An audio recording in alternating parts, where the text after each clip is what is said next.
Israel must worry. Should Israel worry as it pursues the global uprising against racism and racial discrimination? Should she fear for her future, seeing idols and statues of symbols of slavery, racism, and ethnic cleansing falling apart in the United States and many European capitals? Should she stand on her fingertips, as she sees a massive popular revolution, on the history and narratives imposed by the white man, the victor, in the wars of purification and extermination of peoples and entire nations?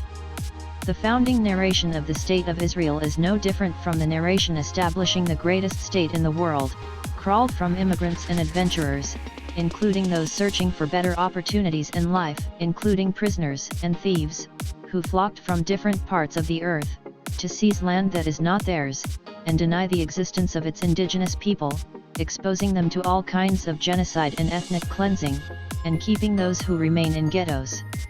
and reserves, just as the animals that are considered to be endangered are preserved in the face of overfishing. No recognition of the crime, no apology for its persecution, and no appropriate compensation for the children and grandchildren from victims, quite the contrary, were constructed statues and memorials that glorify them, from Christopher Columbus to the smallest slave merchant and led the armies of conquest and explorations, who made the skulls of men and women, moving targets to test on their ability to hunt and shoot.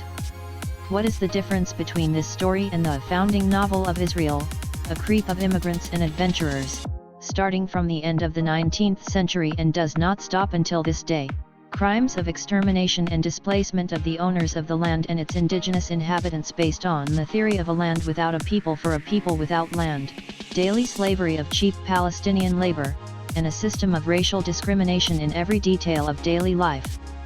Denial of the rights of this people on its historical land, and an unrelenting evacuation settlement. A century deal and a trend of annexation that reflects the appetite, the expansionism and the victory tendency of the white man against the Red Indians of Palestine, and projects for the future that keep the remaining Palestinians on his land, in ghettos and reserves. There is no difference between Weizmann and Columbus, nor is there a difference between the merchants of racist slaves and the generals of the army defense and gang leaders, from Jabotinsky and Begin, through Sharon, Livni, and Netanyahu, sympathetic to Ben-Gurion, Levi Eshkol, Golda Meir, Yitzhak Rabin, Shimon Peres, Natalie Bennett, Avadia Youssef, and Amir Peretz. With the succession of idols in the American and European cities of racists and slave traders on Israel, to be afraid of the collapse of the moral idols that succeeded in she has a hand in the minds of Europeans and Americans for her project, leaders, and founding fathers.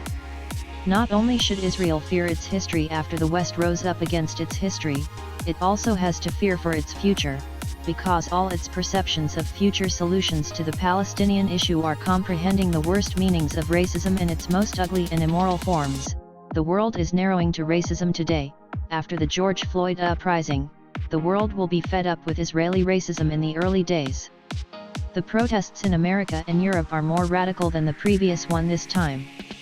She is not satisfied with condemning racist policies and practices, and is not looking to reform the police and justice system. She does not talk about equal citizenship and demands it for everyone without exception, but rather it exudes in the depth of history, and you go far towards the root and beginnings of the problem, and it is not far-fetched to witness a wave of new historians in the West, who will reread the history of these countries.